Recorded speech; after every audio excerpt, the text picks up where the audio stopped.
England में कर दिया। आप पूछेंगे अच्छा अच्छा, राज्य का काम बदल दिया तो क्या पूंजीवादी व्यवस्था को बदला क्या? थोड़ा मोड़ दिया उसने, कहा थोड़ा करेक्शन हो जाए। एक बात याद रखिए, जितने लिबरल्स होते हैं वो पूंजीवाद के डिस्ट्रक्शन की बात कभी नहीं करते। Marxist always support the destruction of capitalism. क्योंकि एक दुविधा पूंजीवादी में विचारकों में एक दुविधा हमेशा रही है। अब मेरे से पूछा जाएगा भाई अच्छा ठीक है, राज्य शिक्षा देगा, स्वास्थ्य की सुविधा देगा, कल्याण काम करेगा, और आप इकोनॉमी फिर कैसी होगी? अच्छा बाजार लोगों को कल्याण करता है क्या? और एक बड़ा इंटरेस्टिंग पार्ट है दोस्तों, पुरानी और आधुनिक मान्यता में कैसा परिवर्तन हो रहा है। अगर बाजार लोगों को कल्याण नहीं करता, अजीम प्रेमजी ने अपनी आधी कमाई लोगों को दान कर दी, वारेन बफेट। अब नए नए विचार आ रहे हैं दोस्तों, लेकिन परंपरागत विचार फिलहाल हम यही मान के देखें कि बाजार लोगों को कल्याण नहीं करता। इसलिए जब मिल से पूछा गया ठीक है भाई राज्य सुविधा दे देगा, ये सहूलियत दे देगा, लेकिन सवाल इसका पैसा कहां से आएगा? तो मिल ने कहा नहीं नहीं, हम इकोनॉमी को भी करेक्ट करेंगे लेकिन विध्वंस नहीं करेंगे। अच्छा वैसे देखो उदार भाई उसको तोड़ने फोड़ने में विश्वास नहीं रखते, होले होले सब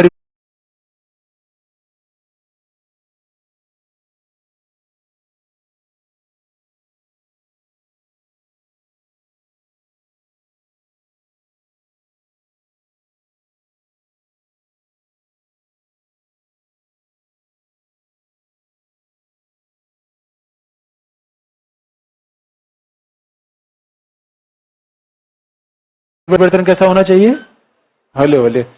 इसी अगर आप उदारवादी विचारधारा देखना चाहते हैं, रणबीर कपूर की फिल्म देखिए, लड़ाई झगड़ा नहीं होगा, आराम से मामला चलता रहेगा। मार्क्सवादी विचारधारा अगर देखना होता है, नाना पाटेकर सर खुजला खुजला के मारेगा दोस्त। दुनिया किसकी है? Now now mill change the concept of state. अभी राज्य काम क्या हो गया? शक्तिमान जैसा। राज्य सम्राट के लिए भी से शक्तिमान बुराई है या अच्छाई हो गया अब राज्य? अब राज्य कैसा हो जाएगा? अगला पॉइंट,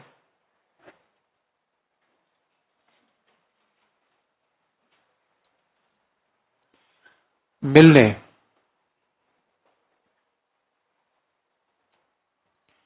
अपनी किताब पॉलिटिकल इकोनॉमी में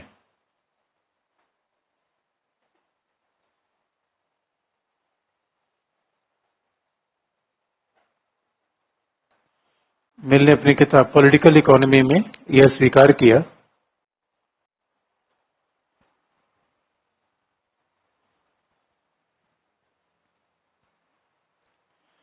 मिल ने अपनी किताब पॉलिटिकल इकोनॉमी में यह स्वीकार किया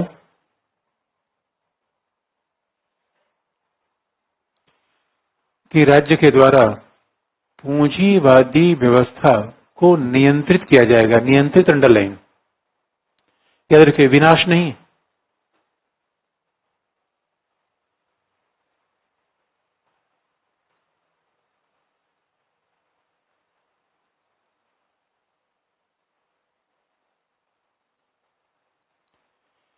Even Mill supported the regulation of capitalist economy by the state. He never said the destruction of capitalist economy, regulation. अब रेगुलेट किया जाए कैपिटलिस्ट इकोनॉमी को, अब पूंजीवादी अर्थव्यवस्था को रेगुलेट किया जाएगा, तथा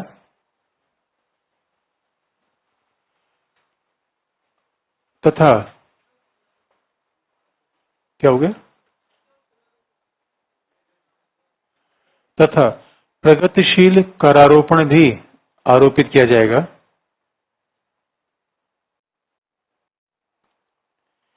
There will be imposition of progressive taxation. प्रगतिशील करारोपण लगाया जाएगा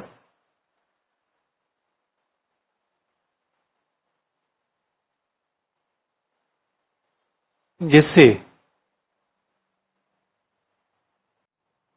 समाज के वंचित वर्गों को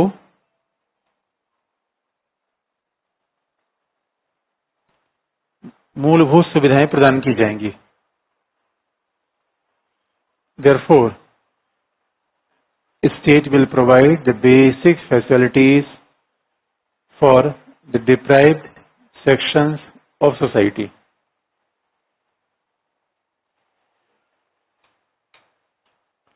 मूलभूत सुविधाएं प्रदान की जाएगी।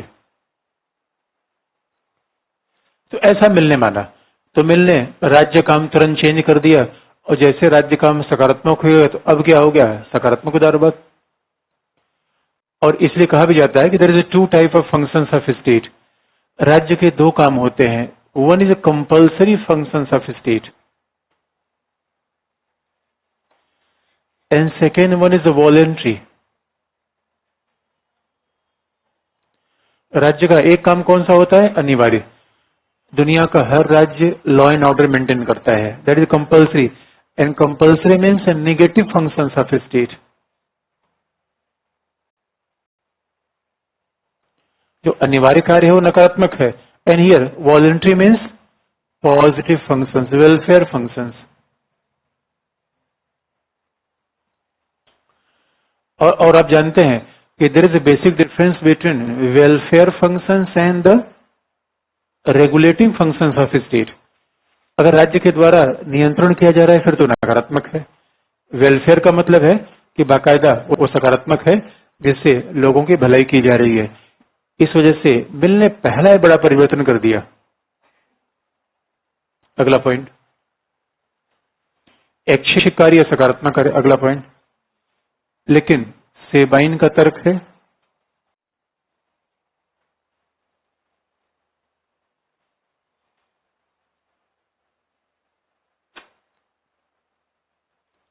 बट फॉर सेबाइन का तर्क है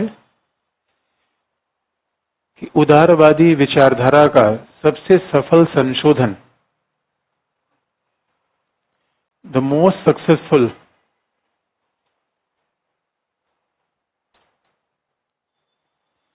उदारवादी विचारधारा का सबसे सफल संशोधन टी.एच. ग्रीन के द्वारा किया गया।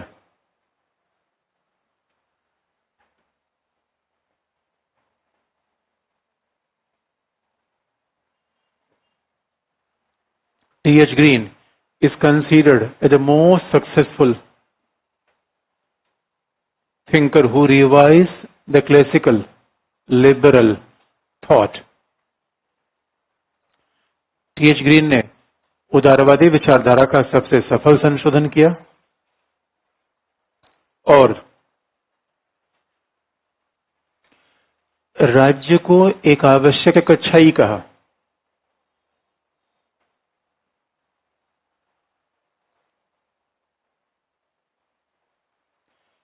State becomes a necessary good. राज्य को एक आवश्यक अच्छाई कहा।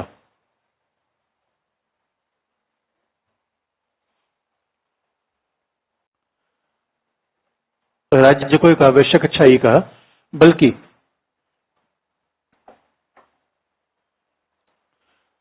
राज्य को एक आवश्यक अच्छाई कहा, बल्कि उन्होंने ये की टर्म का यूज किया था। अब तो ये पुरानी बातें हो गई, हमने फिर कहा कि आज के संदर्भ में ज्यादा इंपॉर्टेंट न उदारवाद, उसके बाद आगे की बात है। ये सब उन्होंने कहा था कि basic function of state is to hindering the hindrances of good life. राज्य का मूल काम क्या है, जीवन के मार्ग में आने वाली बाधाओं को बाधित करना है। अच्छा, राज्य का मूल काम क्या है, अब जीवन में आने वाली बाधाएं कौन सी हैं, गरीबी, बीमारी, ये गंदगी, ये राज्य के मार्ग में आने वाले, व्यक्ति के मार्ग में आने वाली मूल बाधाएं हैं। यानी और ग्रीन का बड़ा भाई बड़ा शराब पीता था, तो माना जाता था उसके जीवन पर उसका बड़ा इम्पैक्ट था। तो ग्रीन ने कहा था कि राज्य को शिक्षा, स्वास्थ्य की सुविधा देना ही चाहिए, गरीबी हटाना, ये सभी राज्य का मूल काम होना चाहिए। अब अगर राज्य का ये सब मूल काम हो जाएगा तो हम राज्य को आवश्यक अच्छाई तो मानेंगे। इन्हें उदारवाद ने राज्य का बड़ा जबरदस्त चेंज कर दिया, जबकि मार्क्सवादी शायद इस बात को भी समझ नहीं पाए।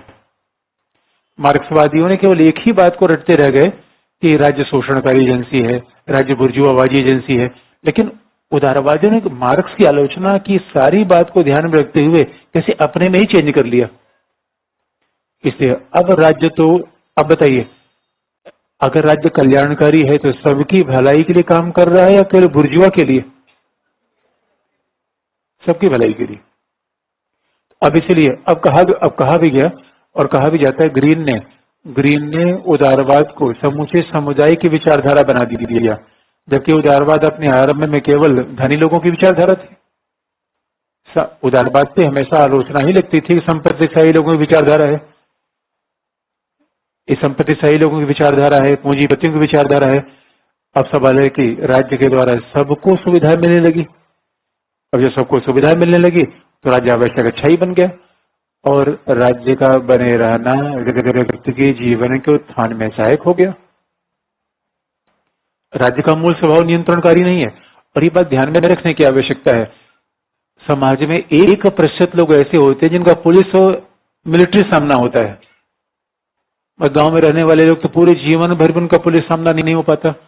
लेकिन वॉशरूम उनका बन रहा है कि नहीं, ट्रांसफर हो रहा है कि नहीं पैसा, प्रधानमंत्री आवास योजना जा रहा है कि नहीं। This is the new nature of state, जो सकारात्मक उदारवादियों ने आगे रखा, जो सकारात्मक उदारवादियों ने कहा, तो राज्य का सारा स्वरूप ही बदल गया। संयोग की बात ऐसी हुई, अभी तो ग्रीन ने अपना विचार दिया, मिल ने अपना विचार दिया, और ये अपने विचार 18वीं शताब्दी में रहे थे। लेकिन संयोग की बात है कि उस समय सकारात्मक उदारवाद कल्याणकारी राज्य का विचार जमीन पे लागू नहीं हुआ था। पहले विचार आ गया, अब ये हुआ कि नहीं भाई बदलो बदलो, चेंज करो चीजों को, और किस कॉन्टेक्स्ट में लागू हुआ ये भी समझने की आवश्यकता है। इसे कल्याणकारी राज्य का विचार आना अलग बात होती है, व्यवस्था के रूप में लागू होना अलग बात होती है। जैसे यहाँ पहले नकारात्मक उदारवाद का विचार आया, फिर व्यवस्था के रूप में लागू हुआ। तो ये विचार तो 18वीं शताब्दी 19वीं शताब्दी में आ गया, लेकिन कल्याणकारी राज्य जमीन पर क्यों आ गया, उसके 2-3 कारण है। उदारवादियों ने धनाधन अपने आप को चेंज कैसे किया, इस तरह सोच के देखिए। उदारवादी कितने होशियार हैं। इसे कहा भी जाता है, liberalism always believe in a middle path, they never believe in extremism. अतिवादी नहीं है ये, हमेशा अपने आप करेक्ट करते रहते हैं। अब आप देखें कैसी घटनाएं हुई 20वीं शताब्दी में, कुछ ऐसी घटनाएं हुई जिससे मिल और ग्रीन का विचार जमीन पे आ गया, उदारवाद ने तुरंत चेंज कर दिया। पहली घटना थी अक्टूबर 1917 का रेवोल्यूशन। ये मार्क्सवाद में हम इसका उल्लेख करते हैं। और अक्टूबर 1917 के साम्यवादी रेवोल्यूशन के बाद there was a communist government in USSR. USSR में कम्युनिस्ट गवर्नमेंट आ गई, and that was a very vital change. भाई ये तो बहुत बड़ा चेंज था।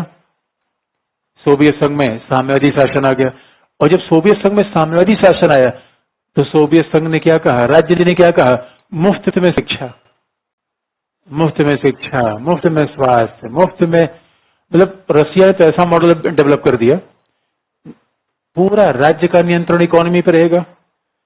सबके सबसे जमीन राज्य ने छीन लिया, भेड़ बकरी भी लोगों के पास नहीं रही।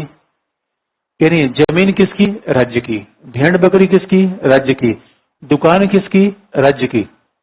जैसे अभी आप कहीं भी जाते हैं कुछ मिल्क खरीदने, आइसक्रीम खरीदने, आइसक्रीम कौन बेचेगा, राज्य। दूध कौन बेचेगा, राज्य। और राज्य वो चीज नहीं बेचेगा जिसकी आवश्यकता नहीं है। डिओड्रेंट नहीं बिकेगा, बाल कलर करने वाला शैम्पू नहीं बिकेगा, ये शैम्पू कॉस्मेटिक्स बिकेगा ही नहीं, क्योंकि ये बिकता है प्रॉफिट के लिए या उपयोगिता के लिए। ये 10 किस्म के कपड़े हैं, फट फट के बिक रहे हैं आजकल। कहां कहां से बट रहे हैं हमने नहीं बताया, बैन हो जाएगा। और ये देखिए जो आजकल मकान बनने का लग्जरियस लोग, ऐसा सोफा सोफा अब देखने जाइए तो ऐसा लगता है कि भाई आप तो बहुत गरीब आदमी है, आप तो बस। और मैं किसी घर में भी गया था शादी में, तो उनका ये जकू है कि जकूजी क्या होता है, उनका जिससे आप सो जाएंगे तो ऐसे, ओ माय गॉड। जिस देश में लोगों को पीने के पानी नहीं है वहां लोग जकूजी में नहाएंगे, मन तो करता है उड़ा दे ऐसे लोगों को। इसलिए काश अगर साम्यवादी होते, कुत्ते रखना बैन होता। जिस देश, सही बात नहीं दोस्तों, जिस देश में लोग खाने के लिए अभी जो संसाधन नहीं है, कुत्ते पर इतना खर्च हो रहा है। इसे याद रखिए, मास्को में बैन था। और मास्को समाज कैसा था, जब छात्र जब छात्र मॉस्को में आते थे फ्री ऑफ कॉस्ट उनको घर, बेरोजगारों से किराया लेना तो डबल शोषण है। बेरोजगारों से किराया लिया जाना चाहिए ना। लेकिन आप याद रखिए, यानी रसिया ने ऐसा मॉडल अपनाया, पूरी दुनिया में एकदम से रेवोल्यूशन मच गया। अरे ओ माय गॉड, ऐसा भी हो सकता है समाज। अच्छा, रसिया में ऐसा मॉडल है कि जब बच्चा 5-6 साल का हो जाता था, राज्य कर्मचारी किसी घर पे आते, पेरेंट्स घर पे नॉक करते थे, घर में बच्चा है क्या? तो पढ़ने के लिए किसकी जिम्मेदारी? राज्य की। कोई व्यक्ति बीमार होता था, सीधे आकर हॉस्पिटल लेट जाता था, कोई बिल नहीं देना है, आराम से पड़े रहिए जब तक आप ठीक ना हो जाए, और जो काम कर रहा है उसे भी तो सुविधा मिलेगी जो नहीं कर रहा है। ऐसा मॉडल जब रसिया ने दिया, उदारवादियों को लगा ओ माय गॉड, ये तो जमीन खिसक जाएगी। अच्छा, इधर रसिया का मॉडल आया था, और इधर स्टालिन, उसके बाद लेनिन की रेवोल्यूशन नहीं आया, स्टालिन ने 5 ईयर प्लान अपनाया, और धनाधन रसिया की पिछड़ी इकोनॉमी 20 साल में औद्योगिक हो गई। और आप याद रखिए, वो जमाना था 1920 के आसपास, जहां पूरी दुनिया में साम्राज्यवाद, उपनिवेशवाद के खिलाफ संघर्ष भी चल रहा था। इसलिए एशिया अफ्रीका के दोस्त इस मॉडल से बहुत अपने आप को अट्रैक्टिव महसूस करने लगे। उन्होंने कहा यार, ये मॉडल तो बड़ा अच्छा है। लेकिन दूसरी घटना और हो गई इन 1930s, 1930 के दशक में यूरोप और अमेरिका आर्थिक मंदी की चपेट में आ गए। They are facing the kind of economic crisis.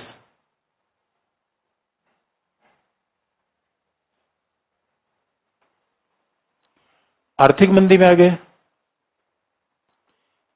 Economic recession आ गया, और इकोनॉमिक रिसेशन था यूरोप में, अमेरिका में। इसका मतलब है ये आर्थिक मंदी थी या पूंजीवादी अर्थव्यवस्था पर बड़ा सवाल था। ये आर्थिक मंदी थी और it was a kind of attack over the market economy. ये आर्थिक मंदी थी या बाजारवादी अर्थव्यवस्था बहुत बड़ा हमला था। इसे यकीन मानिए, जैसे इकोनॉमिक क्राइसिस आया, वैसे पूरी दुनिया में पूंजीवादी इकोनॉमी, मार्केट इकोनॉमी में बड़े सवाल उठने लगे। और जिस समय इकोनॉमिक क्राइसिस थे, उस समय रशियन इकोनॉमी भागी जा रही थी, 10% ग्रोथ रेट, 20% ग्रोथ रेट। ऐसी परिस्थितियों में अपने आप में, इसी परिस्थिति में फिर जेम्स मेनार्ड कीन्स ने लिखना शुरू किया। जब ऐसा विचार आया, कीन्स ने क्या बताया? कीन्स ने कहा पूंजीवादी अर्थव्यवस्था बिल्कुल बेकार है। पहली बार कोई उदारवादी पूंजीवाद के खिलाफ इतनी बड़ी आवाज लेकर आया। क्या लिखा कीन्स ने? अगला पॉइंट, इसी संदर्भ में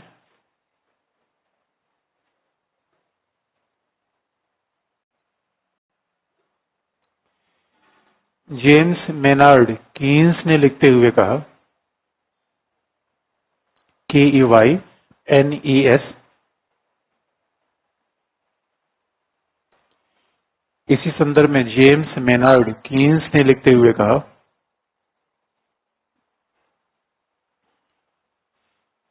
कि पूंजीवादी आर्थिक मॉडल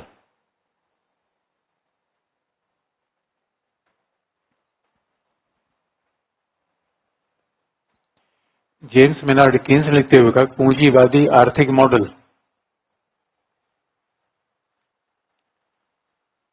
विरोधाभासी है। The capitalist economic model is a paradoxical in nature. पूंजीवादी आर्थिक मॉडल विरोधाभासी है और इसमें संकट आना स्वाभाविक है।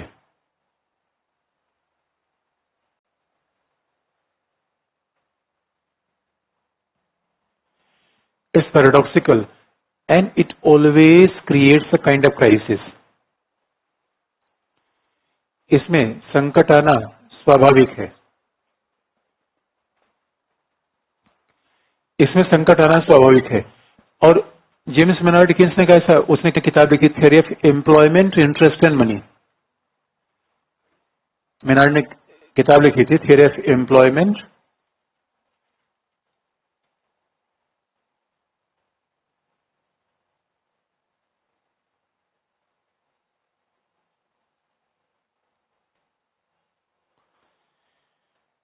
theory of employment, interest and money.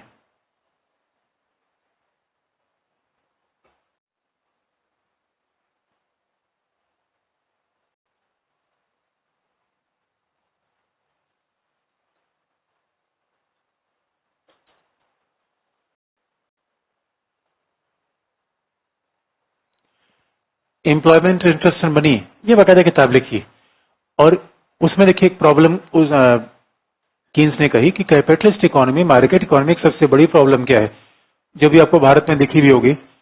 अब देखिए, जब भी कोई कंपनी दिवालिया होती है तो पहले कर्मचारियों को फायर करती है वो। कैपिटलिस्ट इकोनॉमी की यही बड़ी प्रॉब्लम है। और जेम्स मेनार्ड कीन्स ने कहा this is the most even defaultery strategy, it's most even unsustainable strategy. और अनसस्टेनेबल क्यों है, डिफॉल्टेड क्यों है? क्योंकि जब आपकी आर्थिक मंदी है तो आप खर्च को कम करने के लिए कर्मचारियों को बाहर करेंगे। कर्मचारियों को बाहर करेंगे तो स्वाभाविक रूप से अनएम्प्लॉयमेंट बढ़ेगा, लोग बाजार में सामान खरीदने वाले कम होंगे। और जब लोग बाजार में सामान खरीदने वाले कम होंगे तो आर्थिक मंदी तो और आगे बढ़ेगी। जब अर्थव्यवस्था में संकट आए तो स्टेट को प्राइम पंपिंग करना चाहिए, स्टेट को कई कई काम करके डिमांड जनरेट करना चाहिए। और आर्थिक मंदी का मतलब क्या है? जब बाजार में सामान तो रहे, खरीदार न रहे। And why there is lack of purchaser, why there is no purchasing in market, because people are lacking the currency capital.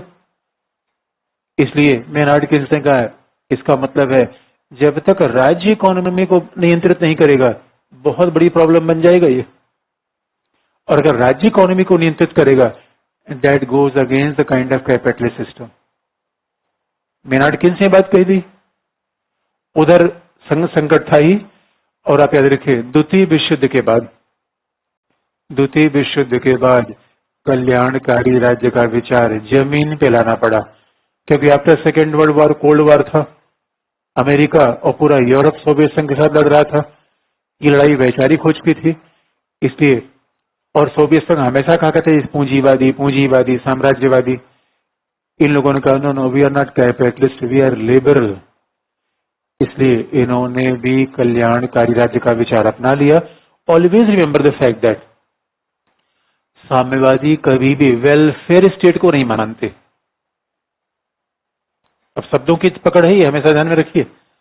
The notion of welfare state always used by liberals. और साम्यवादी क्या कहते हैं? देखो ये होशियारी वाला काम है, वेलफेयर वेलफेयर। साम्यवादी कहेंगे भाई इनसे ये पूछो, अच्छा भारत में भी आप देखेंगे दोस्तों ऐसा लगता है कि ताऊ एकदम वेलफेयर करने को तैयार है। अब लोगों को पैसा अकाउंट में चला जाएगा और 50 स्कीम चल रही है, स्टूडेंट के लिए और आफत होती है, सबको याद करो, ये आवास योजना, ये योजना, ये योजना। अब ताऊ से एक बात कह दो, ऐसा ताऊ देखो जितने हमारे उद्योगपति हैं उनकी सारी संपत्ति आम लोगों में बांट दी जाए। अच्छा इससे वेलफेयर नहीं हो जाएगा? सही वेलफेयर तो इसी से होगा। इसे मार्क्सवादी क्या कहते हैं? ये उदारवादी बड़े होशियार हैं कि लॉलीपॉप देते हैं ये। अब बताइए, अब अभी मैं देख रहा था कि कोई कह रहा 6,000 रुपए साल में आ जाएगा। 6,000 रुपए में क्या होगा भाई? खैनी का पैसा नहीं होता कि 6,000 रुपए में किसानों के। और एक बात याद रखिए, हाँ 72,000 रुपए दिया गया होता तो कुछ पीने होने के लिए ठीक होता, थोड़ा सा वो तो थोड़ा होता। तभी 72,000 रुपए क्या है आज के? आयुष्मान योजना, बीमार होंगे तो जो जाके अरे पहले रोजगार दिया नहीं। आयुष्मान योजना, हमारी उम्र ही कम होती जा रही है चिंता में। और चिंता क्यों है? रोजगार नहीं है दोस्तों, ये पार्टनर नहीं है। चिंता इसलिए है हमारी, रोज हम ठासे जाते हैं कि क्या कर रहे हो, क्या कर रहे हो, क्या बताएं क्या कर रहे हैं। इसे याद रखिए दोस्तों, तो ये हमारी कमी है या पूंजीपतियों की होशियारी? इसे एक बात आपको याद रखना पड़ेगा, concept of welfare state is never supported by Marxist.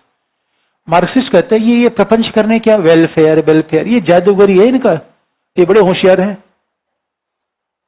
Welfare एक ही माध्यम से होगा, पूंजीवाद का, डिस्ट्रक्शन ऑफ कैपिटलिज्म। वेलफेयर की बात ही नहीं करते हो। अब ये कहते हैं वेलफेयर स्टेट लग गया कहां? अगला पॉइंट, 2य विश्व युद्ध के बाद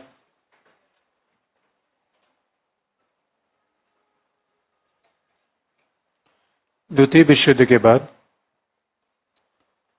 England, America,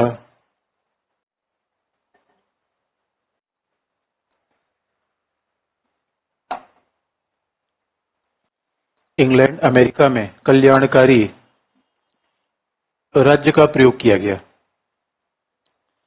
the notion of welfare state, England, America में कल्याणकारी राज्य का प्रयोग किया गया।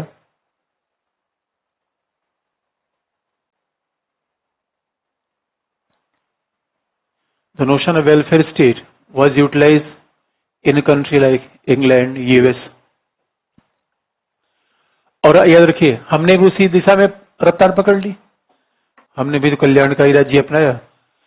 अब जरा देखिए कल्याणकारी राज्य पॉलिटिकल सिस्टम के रूप में कैसे लगा। और माना जाता है कि there was two models of the welfare state. Welfare state का दो मॉडल था। तो ब्रिटिश मॉडल अलग था एंड यूएस मॉडल अलग था।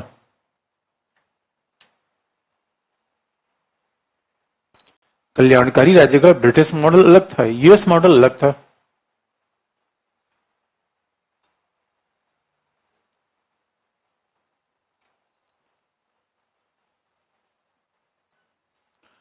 और आप अगर पूछेंगे कि what is the difference between US model and British model, एक बात याद रखिए, यूएस मॉडल में दो तरीके अपनाए गए। पहला, state control over the economy, राज्य का अर्थव्यवस्था पर नियंत्रण रहेगा। भाई लोगों को कल्याण करना है, पैसा चाहिए, और जब राज्य अर्थव्यवस्था चलाएगा तो जो अर्थव्यवस्था से प्रॉफिट होगा राज्य को मिलेगा, और प्रॉफिट होगा तो लोगों को वितरण कर देगा। अच्छा, रिलायंस का प्रॉफिट आम लोगों के तो बहुत काम में आता नहीं, लेकिन बीएसएनएल प्रॉफिट में ही नहीं जा रहा है। अच्छा, बीएसएनएल को प्रॉफिट मिलेगा तो आम लोगों के काम में तो आएगा। और एक बात याद रखिए, जब राज्य के द्वारा कोई उद्योग चलता है उसका हमेशा राज्य प्रॉफिट कमाता है, लोगों की भलाई करता है। रिमेंबर, बाजार और राज्य का एक फर्क होता है। आप देखें कई बार तो एडवर्टीजमेंट आता है दोस्तों, BSNL connecting India. Really it is only BSNL who connect India. Bharat के पहाड़ के दूर दराज किसी क्षेत्र में चले जाइए, एक फोन जहां कनेक्ट करता है उसका नाम क्या है? दिल्ली में तो हर आदमी सर्विस देने के लिए तैयार है। लोग कहते रेल घाटे में, रेल घाटे में इसलिए है कि इतने लोग मुफ्त में उसमें किराया यात्रा करते हैं।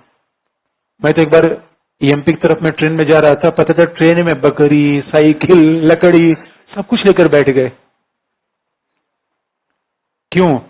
और जब टीटी आया तो टिकट, साहब टिकट नहीं है, अपना टिकट नहीं है, बकरी भी बैठा लिया उसमें। अब जरा सोच के देखिए दोस्तों, किसी प्राइवेट बस में मुमकिन था ये? This is a welfare nature of state. Oh my God. अब जरा सोच के देखिए, अगर स्टेट को कोई चीज कंट्रोल करेगा, why it's beneficial for the people.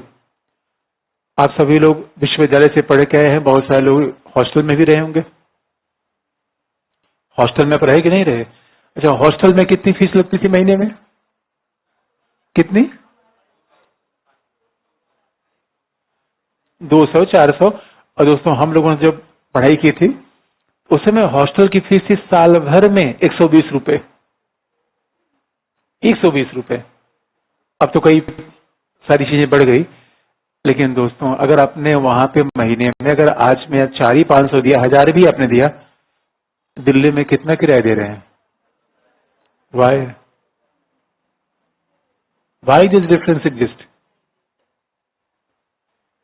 इसे याद रखिए, जब राज्य कोई चीज नियंत्रित करता है प्रॉफिट मेकिंग नहीं होता, बाजार चलाएगा, प्रॉफिट मेकिंग होगा। बाजार तो प्रॉफिट मेकिंग चलाएगा। और दोस्तों एम्स राज्य के द्वारा नियंत्रित है।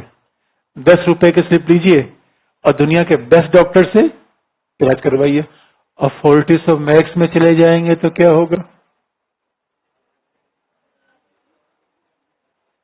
प्रॉब्लम है कि नहीं है? वैसे कोचिंग इंस्टीट्यूट भी प्रॉब्लम है। सच पूछिए दोस्तों, कोचिंग होना ही नहीं चाहिए, रियलिटी में ऐसा होना चाहिए। और मैंने तो कई अपने प्रीवियस स्टूडेंट से बात बोली भी, लेकिन कोई ध्यान नहीं देता दोस्तों। और ध्यान क्यों नहीं देता? अगर सोच के देखिए, भाई अगर जितने हमारे सिलेक्टेड स्टूडेंट हैं वो हमारी पूरे खर्च का वहन कर लें और वो कहे सर आप केवल फ्री ऑफ कॉस्ट पढ़ाएंगे, मैं पढ़ाऊंगा नहीं पढ़ाऊंगा। लेकिन दोस्तों इतने बड़े बड़े पद पे जाके मुझे कोई अठन्नी नहीं दी, अब बताइए मैं कैसे अपना खर्च निकालूंगा? यही तो प्रॉब्लम है। दिल्ली में तो आप खर्च देख ही रहे हैं, पूंजीवाद दोनों तरफ से प्रॉब्लम कर रहा है। और जरा सोच के देखिए, इसका मतलब सबका साझा सहयोग हो तभी तो बात बनेगी। एक एक से हमारे कितने स्टूडेंट जीआरएफ होंगे, एक ही साल में कितना पैसा पा गए, इन्हें कुछ पैसा हमारे लिए भेज दें कि सर बाकी जो बच्चे आएंगे उनका ध्यान रखिएगा। ना दोस्तों, ऐसा नहीं हुआ। ये पूंजीवादी समाज ने हर व्यक्ति को किसकी चिंता कर रहा है? अपनी। और तब तक हमें खूब लगता है कि ना ना फीस हमने दिया, और जैसे जीआरएफ हो गया उसके बाद लिया, उसके बाद नहीं दिया। खास ऐसा कोई, मैं कई बार सोचता हूं कुछ ऐसा मैकेनिज्म बने एक स्टेज के बाद, जैसे उसमें कोई फ्री ऑफ कॉस्ट हम पढ़ाना शुरू कर दे, और ऐसा होना चाहिए। लेकिन अभी हमारे पास कोई सा विकल्प बन नहीं पा रहा है। बस जुगाड़ तंत्र हमारे पास है नहीं, मैं सरकार से फंड ले लूं, लेकिन वो विचार, लेकिन मैं बता दी, कई बार अपने मन में सब चीजें आती होंगी, इसे मैं बता दिया। अब बताइए जो दोस्तों जो आईएएस बन गया उसको कितनी बड़ी, बताइए जीवन में कितना पैसा हमने उसको दे दिया, दिया कि नहीं दिया? और फीस उसके लिए, उसके सामने फीस मायने रखती है। Oh my God. लेकिन अच्छा, ब्रिटेन में कैसा कल्याणकारी राज्य था पहला? State controlled economy.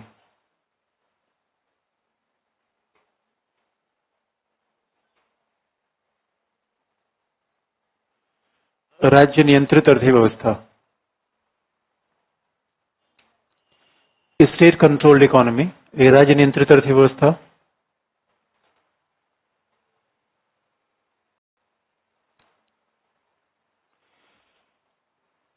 आप देखेंगे यही तो मॉडल हमारे यहाँ चला। आजादी के बाद हमारे यहाँ सारे सार्वजनिक उद्यमों पर किसका नियंत्रण किया गया? राज्य का। यदि भी नहीं कहेंगे सारे सार्वजनिक उद्यमों पर, अब कहेंगे क्या ब्रिटेन में सारे सार्वजनिक उद्यमों पर राज्य का नियंत्रण था? नहीं, जो महत्वपूर्ण थे उन्हीं पर राज्य का नियंत्रण था। जबकि सोवियत संघ में सारे उद्यमों पर किसका नियंत्रण था? राज्य का। ब्रिटेन में राज्य ने उद्योग नियंत्रित किया, माइंस नियंत्रित किया, लेकिन private sector was running side by side, private sector भी चल रहे थे। और दूसरा प्रोग्रेसिव टैक्सेशन, ब्रिटेन में दोनों मॉडल अपनाया गया। प्रगतिशील करारोपण, प्रोग्रेसिव टैक्सेशन का मतलब ये होता है जैसे जैसे हमारी इनकम बढ़ेगी वैसे वैसे टैक्स क्लास स्लेब बढ़ता चला जाएगा। जो नहीं कमाएगा वो टैक्स नहीं देगा, ज्यादा कमाएगा ज्यादा देगा। जो 100 रुपए कमाएगा 10 रुपए देगा, जो 1000 रुपए कमाएगा 100 रुपए देगा। प्रोग्रेसिव। लेकिन दूसरा अमेरिका में, एक बात याद दिला दें, अमेरिका में हमेशा ही प्राइवेट इंडस्ट्रीज थी, है, रहेंगी। अमेरिका में कभी पब्लिक सेक्टर का कॉन्सेप्ट ही नहीं आया जो ब्रिटेन में था, जो भारत में था। American economy totally capitalist economy. वहां तो हथियार भी प्राइवेट इंडस्ट्री बनाती है, स्कूल भी प्राइवेट ही चलाते हैं। ये जब राज्य ने कुछ कुछ हॉस्पिटल, कुछ स्कूल, कुछ यूनिवर्सिटी बना ली है राज्य ने, उसके अलावा तो सब चीज वहां प्राइवेट है। इसलिए अमेरिका में राज्य केवल प्रोग्रेसिव टैक्सेशन करता था, प्रगतिशील करारोपण। इसी आधार पे वेलफेयर स्टेट था। अमेरिका में कॉन्सेप्ट ही नहीं था कि स्टेट कंट्रोल्ड इकोनॉमी, अमेरिका ने कभी नहीं अपनाया।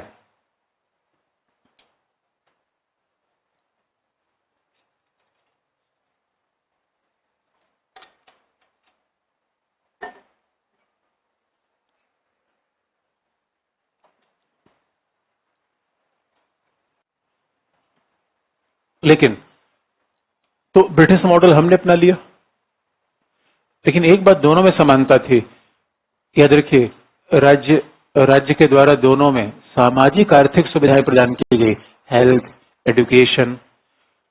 अब ये कल्याणकारी राज्य का प्रमाण है कि आप जैसे दिल्ली में जाते होंगे तो सर्वोदय कन्या विद्यालय राज्य चला रहा है, दिल्ली विश्वविद्यालय राज्य चला रहा है, केंद्रीय विद्यालय राज्य चला रहा है, एम्स राज्य चला रहा है।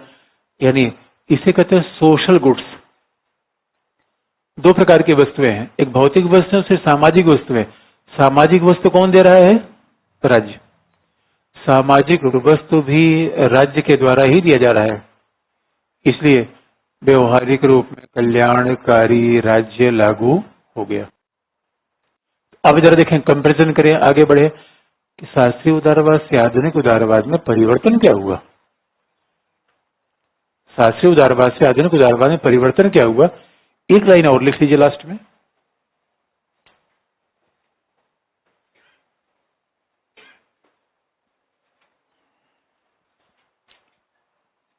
सकारात्मक उदारवादियों ने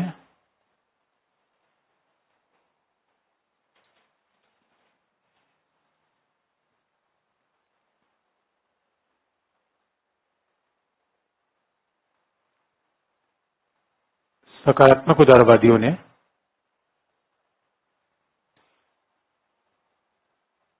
अणुवादी समाज के विचार को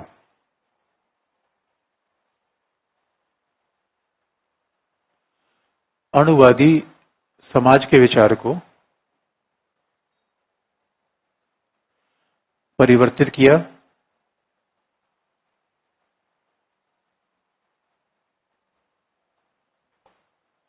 और यह माना कि व्यक्ति एक सामाजिक प्राणी है। यह बहुत बड़ा परिवर्तन था। और यह माना कि व्यक्ति एक सामाजिक प्राणी है।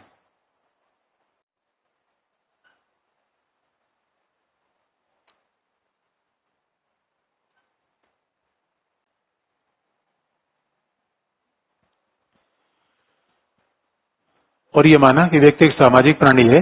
तो अभी आप देखेंगे कि लिबरल्स ने चेंज किया। लिबरल्स ने कहा कि individual is a part of society, व्यक्ति समाज का भाग है, सामाजिक प्राणी है, यानी व्यक्ति की प्रधानता को थोड़ा करेक्ट किया। अब जरा देखें, कंपैरिजन करें, आधुनिक उदारवाद से क्लासिकलिज्म क्या चेंज हुआ, क्या क्या वही रहा, और क्या सबस्टेंशियल चेंज था या चेंज नहीं था। यहां तो कुछ पूछना तो आप बताइए।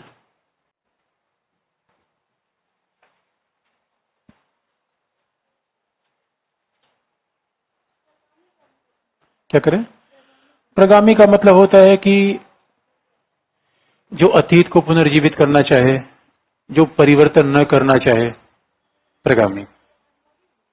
क्या करें? यथास्थितिवादी का मतलब है कि जो भाई जो अमीर है वो भी ठीक है, गरीब है वो भी ठीक है, यथास्थितिवादी है। प्रगामी का मतलब पीछे की तरफ जाना, आगे की तरफ नहीं। अब देखेंगे, कंपैरिजन जरा करिए। अब देखिए, पहला, आधुनिक उदारवाद आजादी को मानेगा नहीं मानेगा? मानेगा नहीं मानेगा? एक बात याद रखिए, ये आजादी को मानते हैं। कोई उदारवादी उदारवादी रहेगा ही नहीं अगर वो आजादी के साथ कंप्रोमाइज कर लिया। इसलिए उदारवादियों की फिलोसफिकल मान्यता एक ही है, व्यक्ति तार्किक है, इसलिए इनकी भी मान्यता आजादी की है, लिबर्टी। अगर कंपैरिजन कर ले क्या चेंज हुआ, क्या बदलाव हुआ। शास्त्रीय उदारवादी भी लिबर्टी की बात करते हैं, ये भी लिबर्टी की बात करते हैं, स्वतंत्रता से कोई कंप्रोमाइज नहीं। यहीं पर उदारवादी मार्क्सवादी में बहुत बड़ा फर्क आ जाता है। लेकिन अब हम आपसे अगला सवाल पूछेंगे, अगर ये भी स्वतंत्रता की बात करते, ये भी स्वतंत्रता की बात करते, तो फिर यहां चेंज क्या हुआ?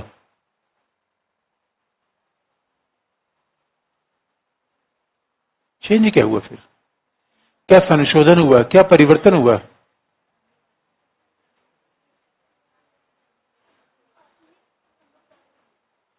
आपको यह दिला दें, सकारात्मक उदारवादियों के हिसाब से स्वतंत्रता केवल मुट्ठी भर लोगों के लिए नहीं, सबके लिए होनी चाहिए। और सबके लिए स्वतंत्रता तभी होगी जब समाज में एक न्यूनतम समानता होगी। इसलिए इन्होंने स्वतंत्रता का समूचे समाज में विस्तार कर दिया। यही फर्क है। For positive liberals, liberty should not be enjoyed by a few people. सकारात्मक उदारवादियों की मान्यता है कि आजादी केवल कुछ लोगों की बपौती नहीं है, बट ये सभी लोगों के लिए उपलब्ध होनी चाहिए। अब जरा सोच के देखिए, अगर इनसे पूछा जाए तो ये भी कहेंगे, भाई कोई भीख मांग रहा है तो क्या कहेंगे, इसने भीख मांगने का चयन किया है, आजाद है उसके लिए। भीख मांगना चॉइस होता है, मजबूरी होती है। बेरोजगारी विकल्प होता है कि मजबूरी होती है। इसलिए स्वतंत्रता का उन्होंने विस्तार किया है कि सभी स्वतंत्रता एंजॉय करें, ऐसा नहीं केवल कुछ लोग। और सभी को स्वतंत्रता मिले, इसके सबसे प्राथमिक शर्त क्या है? सभी की आर्थिक समानताएं कम से कम कुछ तो न्यूनतम होनी चाहिए। सभी के पास शिक्षा होनी चाहिए, सभी के पास स्वास्थ्य होनी चाहिए, सभी के पास न्यूनतम आवास होना चाहिए। भाई बेसिक फैसिलिटी सबको तो मिलनी चाहिए। इसलिए ये स्वतंत्रता के साथ कंप्रोमाइज नहीं करते, स्वतंत्रता के साथ साथ इक्वलिटी को भी लाके जोड़ देते हैं। भाई सबको मिले चीज, शेयर करिए आप।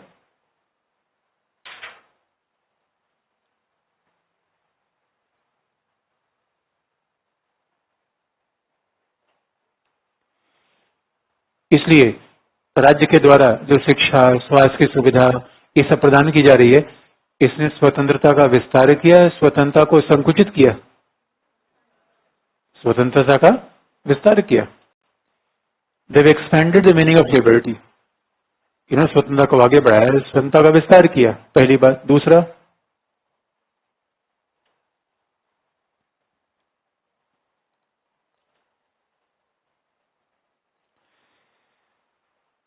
व्यक्ति की प्रधानता को थोड़ा सा चेंज किया।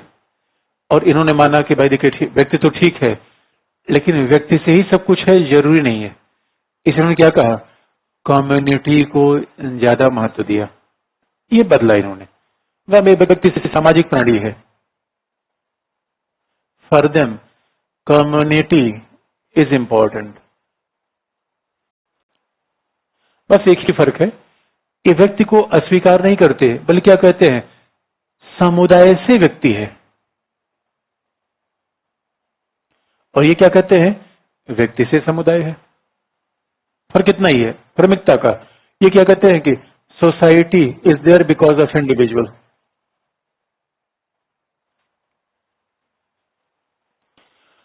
Therefore self is social self. व्यक्ति सामाजिक प्राणी है। और जो कहते हैं व्यक्ति सामाजिक प्राणी है, इसका मतलब है समाज का मतलब परिवार, विद्यालय, चर्च, यहां से व्यक्ति निकला है। आप जो भी है परिवार का योगदान है। You are because of a family, एक सामाजिक प्राणी है। We are because of our culture, neighbourhood, nation, इसे समाज ने हमें बनाया है। भाई विश्वविद्यालय, विद्यालय ने हमें कुछ तो दिया। और ये कहते हैं नहीं नहीं व्यक्ति है, यहां चेंज किया। तीसरा, संविधानवाद को दोनों मानते हैं। There is no change in the constitutionism. इसे आप देखेंगे,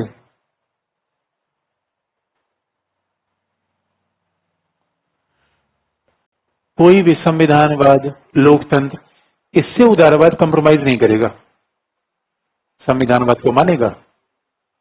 इन्हें उदारवादी संविधानवाद को छोड़ दे, संवैधानिक सरकार को छोड़ दे, ऐसा नहीं हो सकता।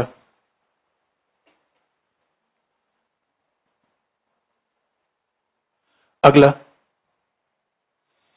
बात ध्यान देने की है कि कैपिटलिस्ट इकोनॉमी को थोड़ा मॉडिफाई करने की बात करते हैं, डिस्टर्ब करने की बात नहीं, थोड़ा चेंज कर दिया जाए। ये क्या करते हैं, modification in A capitalist economy, not a destruction.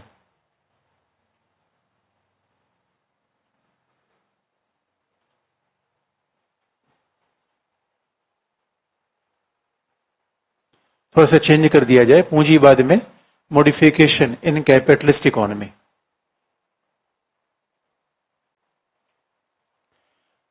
और बात को इस तरीके से कहा जाए, इंटरेस्टिंग पार्टी है, इनका मतलब है उत्पादन पूंजीवादी हो सकता है, वितरण में सामाजिक सरोकारों को ध्यान में रखिए।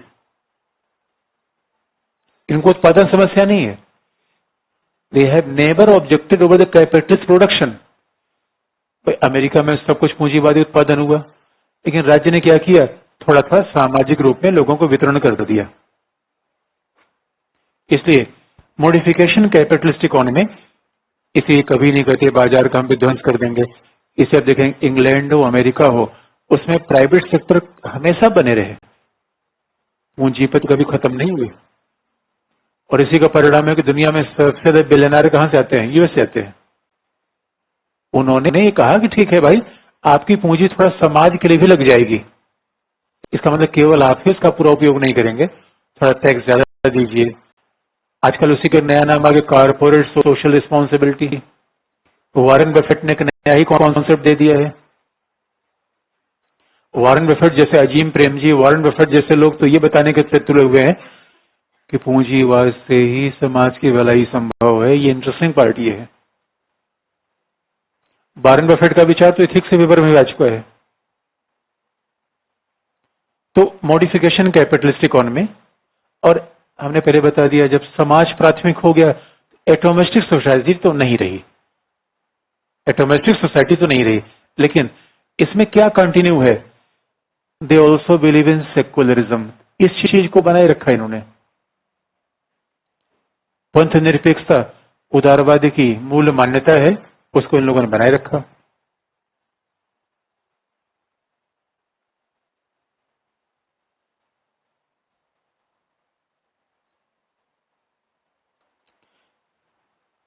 तो सवाल यह है, उदारवाद में आपको परिवर्तन ज्यादा दिखता है, कंटिन्यूटी दिखती है?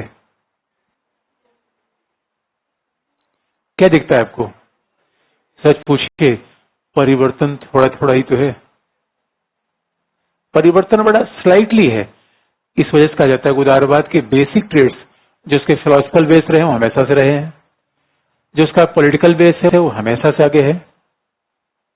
इसलिए कोई उदारवादी आप कहेंगे स्वतंत्रता से कंप्रोमाइज करेगा? नहीं करेगा। संवैधानिक शासन से नहीं करेगा। हाँ, थोड़ा थोड़ा समुदाय को भी आगे कर देगा, थोड़ा कैपिटलिस्ट इकोनॉमी इधर थोक पीट देगा, ये कर देगा। लेकिन अब जरा देखें कि जब कल्याणकारी राज्य आ गया तो उसका फायदा हुआ कि नहीं हुआ? ये कल्याणकारी राज्य था या उदारवादियों के द्वारा साम्यवाद के मुकाबला करने की प्रवृत्ति थी? क्या था ये? अब बताइए। और कहा जाता है दोस्तों, कहा जाता है कि आश्वासन दिया था साम्यवाद ने, पूरा कर दिया कल्याणकारी राज्य ने। साम्यवादियों ने कहा था कि हम ये सुविधा दे देंगे, ऐसी सुविधा दे देंगे, लेकिन सुविधा साम्यवादियों ने दी हो या न दी हो, कल्याणकारी राज्य ने तो अवश्य पैदा कर दिया। इसे कहा भी जाता है कि कल्याणकारी राज्य है या उदारवाद और साम्यवाद के बीच टकराहट का परिणाम है। दो तीन पॉइंट आप लिख लीजिए।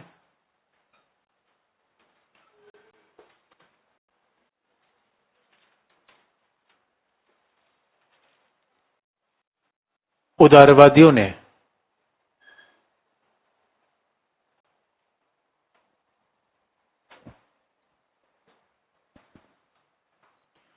उदारवादियों ने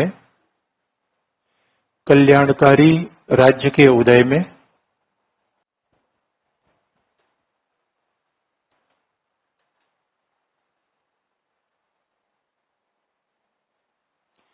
उदारवादियों ने कल्याणकारी राज्य के उदय में मार्क्सवाद का कोई योगदान नहीं माना।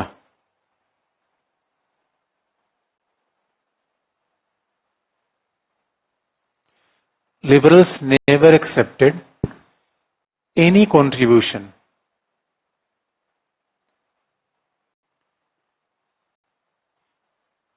of Marxism in the emergence of welfare state।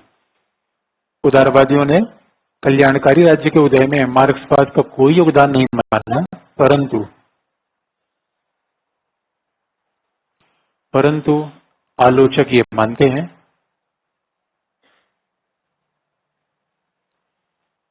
But critics और ऑफ द व्यू दैट, परंतु आलोचक ये मानते हैं कि कल्याणकारी राज्य का विकास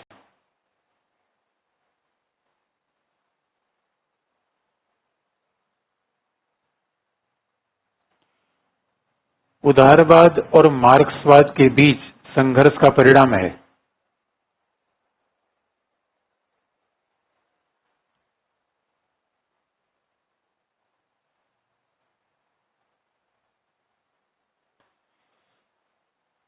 It is result of conflict between liberalism and Marxism।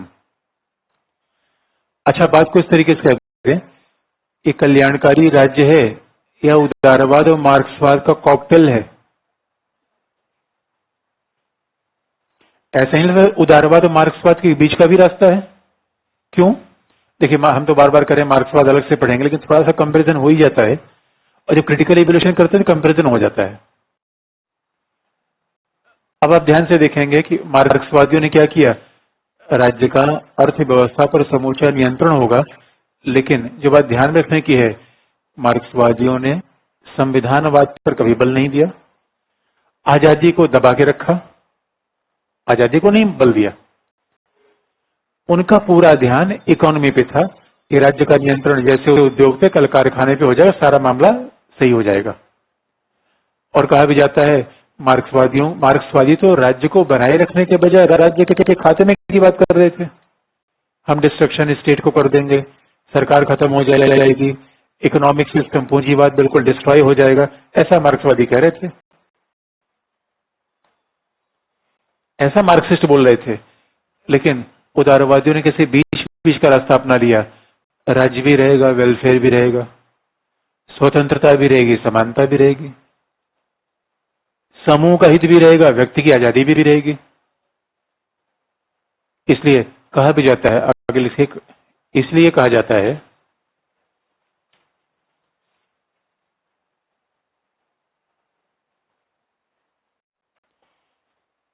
कि कल्याणकारी राज्य, एन आइडियल वेलफेयर स्टेट,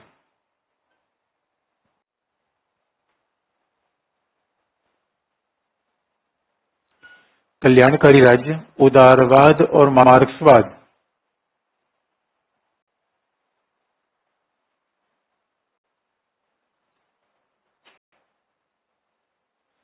उदारवाद और मार्क्सवाद के बीच का मध्यम मार्ग है।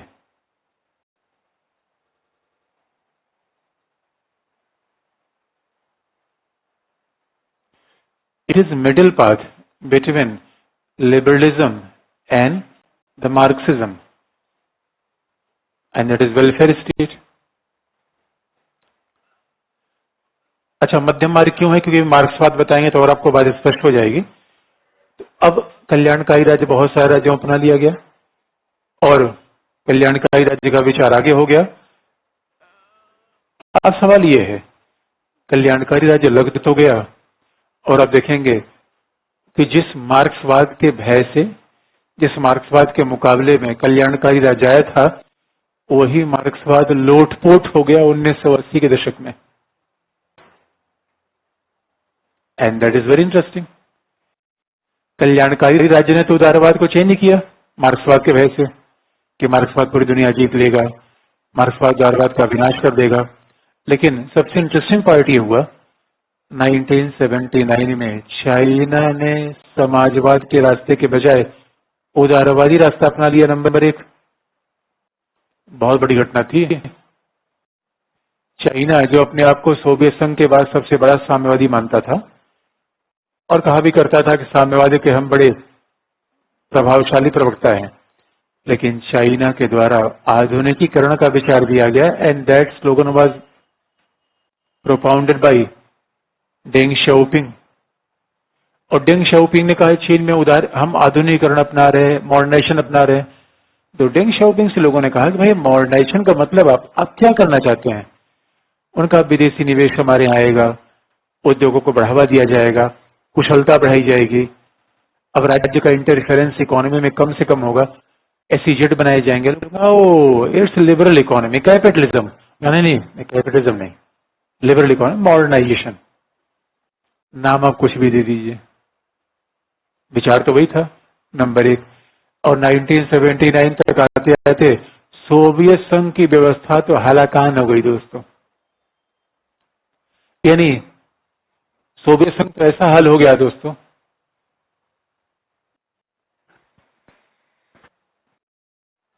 सोचा था दुनिया जीत लेंगे, और सोवियत संघ में अर्थव्यवस्था इतनी खराब हो गई, लोग लंबी लंबी लाइन में खड़े होने लगे दूध के लिए, ब्रेड के लिए।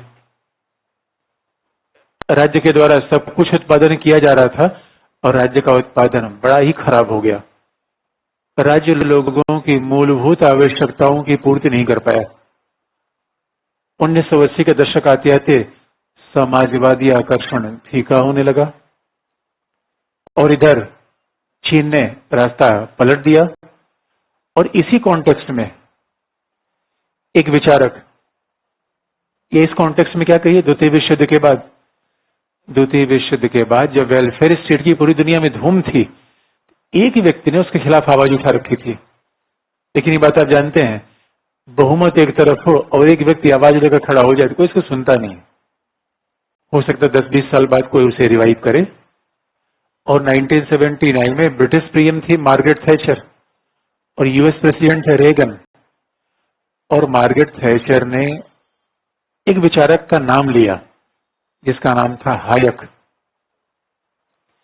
मार्गरेट थैचर ने और हायक ने किताब लिखी थी 44 में, लेकिन वहां समाजवाद का इतना प्रभाव था, कल्याणकारी राज्य की इतनी बात थी कि हायक की बात कोई सुनने को तैयार नहीं था। क्योंकि हायक एक ऐसे विचारक थे जिन्होंने कल्याणकारी राज्य की धज्जियां उड़ा कर रख दी थी। कल्याणकारी राज्य का विचार बहुत ही बेकार है। हायक की किताब लोगों ने नहीं पढ़ी, लेकिन जब कल्याणकारी राज्य का दुष्परिणाम आया तब लोगों को हायक की याद आई, और एक बात याद रखिए, कल्याणकारी राज्य का दुष्परिणाम तो हमने 1-2 बताया, आपको अगला दुष्परिणाम बता देंगे, आपकी आंखें चौंक जाएंगी। The miss even the bad consequence of welfare state यहां तक नहीं था, यानी कल्याणकारी राज्य का तो एक ऐसा दुष्परिणाम आ गया जो दिखा हिटलर और मुसोलिनी के फासिज्म में। फांसीवाद में आगे पढ़ना है, और आपको याद दिला दें हिटलर और मुसोलिनी ने क्या किया। उन्होंने कहा कि राज्य का नियंत्रण सारे उद्यमों पर रहेगा, राज्य उद्यम चलाएगा, शिक्षा भी देगा, स्वास्थ्य की सुविधा देगा, राज्य के द्वारा सारी व्यवस्था दी जाएगी, लेकिन आजादी छीनी जाएगी और राज्य लोगों का कल्याण करेगा।